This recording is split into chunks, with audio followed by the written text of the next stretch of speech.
Isang magandang hapon po sa inyong lahat. Ito na naman po ang inyong Kuya Attorney Noel na muli magbabahagi ng konting kaalamang legal. Batiin ko muna yung aking mga subscribers. Hindi ko ma-shout out yung mga nagre-request sa akin ng ganon at medyo marami sila. Binabati ko kayong lahat, aking mga subscribers, mga viewers, yung mga bagong napapagawi pa lang dito sa aking channel. Sana'y mawili kayong manood nitong aking vlog. Okay. Kung nagustuhan niyo itong aking panibagong vlog ay i-like ninyo tapos mag-subscribe and then i-share niyo po. Mas maraming nababahaginan sa sharing pag na-share ay maraming yung kumakalat yung ating legal information. Okay. So, ngayon meron tayong panibagong topic. Actually, part 2 to. Part 2 nung ating ginawang vlog nung last time. Ito yung pagbili ng portion ng lupa. Ngayon, ano ba ang dapat gawin at alamin para, yun nga, sa pagbili ng ganitong parte lang ng lupa ay alam natin kung ano ang mga kailangan. Okay. So, yan po ang pag-uusapan natin ngayon.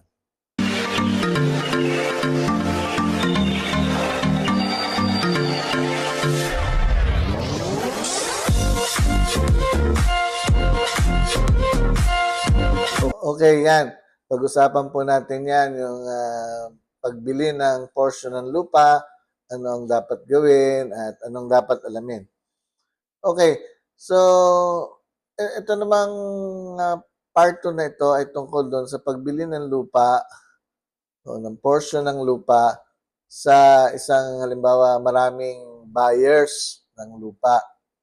Pag minsan nga yung mga developer ang nagbebenta, ano po.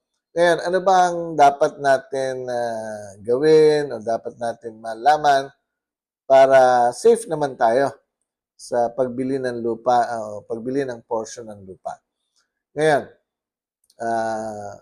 pag-usapan muna natin kung halimbawa installment ang pagbili ng lupa. Ano? Ibig sabihin, inuhulugan natin. Nagbigay lang tayo ng down payment, pagkatapos ay uhulugan natin monthly. Okay, ano ba ang dapat na document dapat na makita natin kung halimbawa developer o yung nagbebenta ng lupa sa atin, marami siyang pinagbibilhan. Unang-una, dapat sa simula pa lang ng inyong agreement, ibig sabihin, may meeting of the minds na willing to buy at sila naman ay willing to sell, dapat meron tinatawag na contract to sell kung installment ang bayaran. Anong ibig sabihin nito? Yung contract to sell, ilalagay dyan sa dokumentong yan yung mga terms and agreement of the sale of the property and the purchase of the property. Yung bentahan, tsaka yung pagbili ng property. Maaring i-indicate sa contract to sell. Kung hindi contract to sell, usually, yung conditional deed of sale.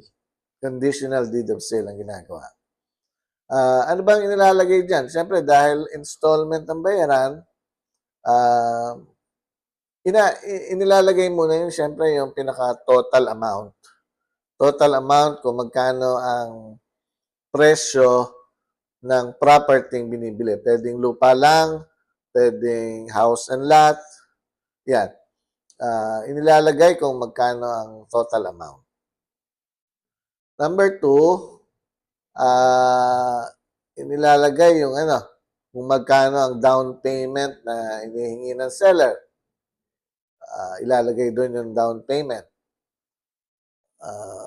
Pangatlo, ilalagay din yung tinatawag na yung halimbawa, hahatiin, payable in 5 years or 10 years. Ilalagay doon pagkatapos ang monthly ay, let's say, 7,000 pesos monthly. Ilalagay yon sa contract to sell. Kung payable in, let's say, 10 to 15 years, Yun yung term of payment eh. Term of payment.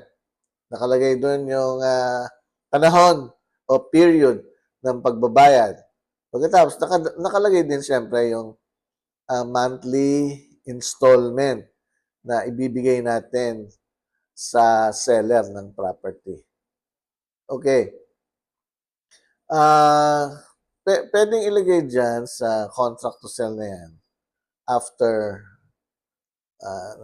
yung nabanggit ko ng mga conditions, terms and conditions. Pwede rin ilagay yung after full payment, mag-execute na ng deed of absolute sale ang seller at buyer. Ilalagay din yan dyan sa contract to sell. Okay. So, usually ganyan ang pag-installment ang yung pagbili ng lupa, ng portion of land. At yung mga terms and conditions na yan ay dapat masunod. Sapagkat kung hindi, there is a violation of the contract at pwede yan maging breach. Breach of contract. Ano po? Okay. So, maliwanag yan kung installment. Ngayon, kung halimbawa cash ang pagbili, Kung cash ang pagbili, syempre ang gagawin agad dyan, yung tinatawag na deed of absolute sale. Deed of absolute sale. Pagbili ng portion ng lupa, medyo nagkaroon ng budget, ng pera ang buyer, binili niya ng cash yung portion ng lupa. Let's say sa developer o sa isang tao na maraming magbenta ng lupa, so dapat yan ay merong deed of absolute sale. Kung tao lang ang nagbebenta, merong tinatawag na acknowledgement receipt. Pero kung kumpanya ang nagbebenta, developer, merong official receipt. May official na resibo. By the way, doon nga pala sa contract to sell, sa installment, naalala ko lang, na dapat pagbabayad mo ng monthly, meron man lang proof, kung acknowledgement receipt galing sa tao, at o kaya sa pagdating sa sa mga developer, meron yang proof of payment pa rin at sales invoice, etc. Kung ano man ang pinrepair nila na document for proof of payment. Okay, now, going back sa cash, pag cash ang binili, OR agad yun, fully paid, full payment for a portion of land. Portion of land that was bought. Okay. So, ang ano dyan, ang problema, kapag ang mother title hindi pa nahahati, pag minsan merong ganun buo pa yung titulo. Ngayon, hindi pa napapasukat. Ngayon, kung yan ay siya nga ang nagbebenta ng lupa, maramihan, siya magpapasukat yan usually kung sino ang nagbebenta ng lupa, siya ang nagpapasukat yan. Pero syempre, yun ay nasa nasa usapan din ng parties. Pero usually, kapag ikaw ay regular na nagbebenta ng lupa, ikaw ang nagpapasukat niyan. Ngayon, paano bang gagawin natin? Halimbawa, nasa mother title pa ang ang titulo ng buong lupa, kapraso lang yung binili mo. So, yun nga, meron kang deed of sale of a portion of land.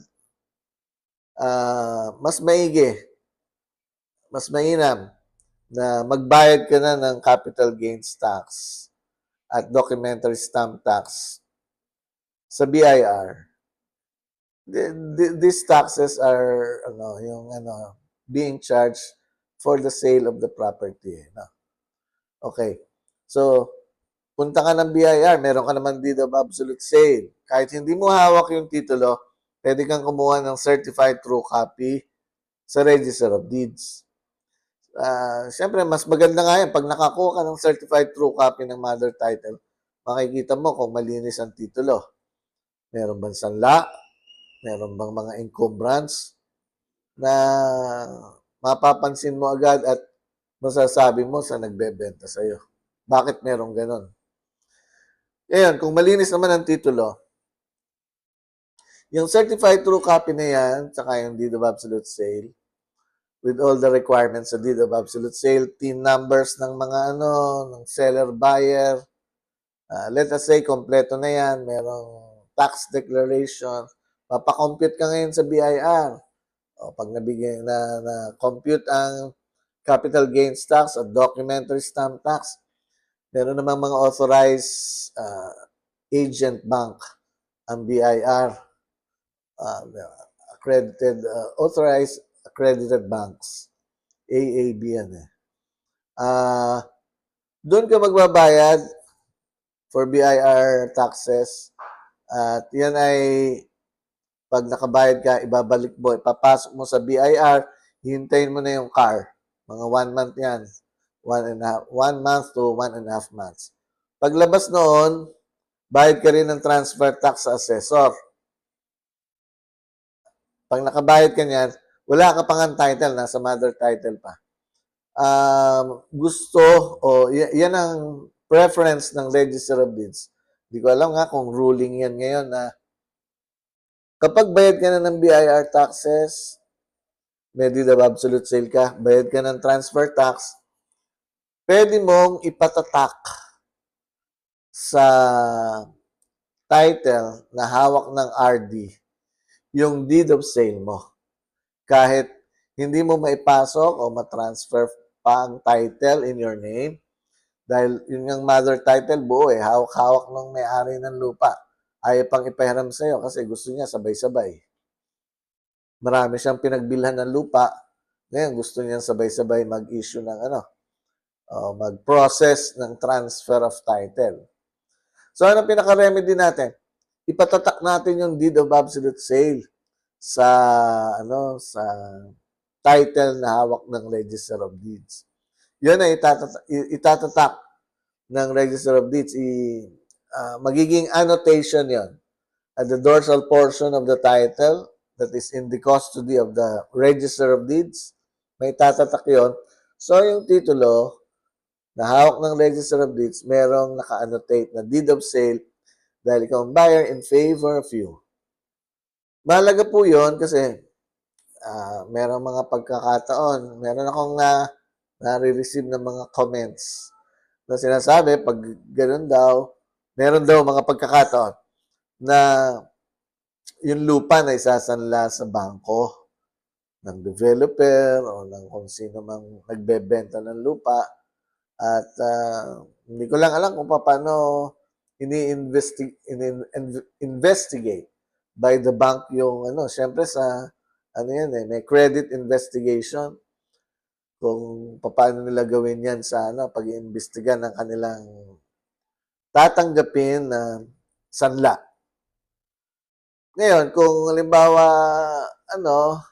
yan ay maisanlaman ng developer o kaya nung taong nagbebenta ng lupa, at least nakatatak na yung deed of absolute sale mo, may laban ka dyan. Kung ano man ang mangyari in the future. Ang pagkakalam ko, kapag hindi ka pa nagbayad, kahit may deed of sale ka, kung yun lang ipapatatak mo sa Register of Deeds, kung hindi ka pa bayad ng buwis at ng capital gains tax, documentary stamp tax sa BIR, transfer tax sa assessor, hindi pa pumapayag ang Register of Deeds na itatak yung deed of absolute sale. Kailangan bayad ka na muna doon sa mga taxes na yun. Saka pa lang, itatatak yan ng Register of Deeds. Okay, mahalaga po yan. Sapagkat yun nga, nakakarinig tayo ng mga ganyang sitwasyon na kung saan yung lupa na isasanla o na ibebenta sa iba ng original seller ng lupa. Okay, so yan po ang mga natatandaan kong mga dapat natin alam pag tayo bumili ng portion ng lupa. Lalo na kung installment, pangalawa kung cash, at kung anong gagawin natin para ma-secure ang ating pagbili ng portion ng lupa dahil yung title covering the parcel of land ay nasa mother title pa. Ano po. So, okay. So, tandaan po natin yan. Sana po ay naunawaan ninyo. Makakatulong yan sa inyo sa inyong mga transaksyon sa lupa, sa pagbili ng portion ng lupa. So, hanggang dito na lamang po. Marami pong salamat sa inyong lahat at magkita-kita tayong muli sa susunod kong vlog.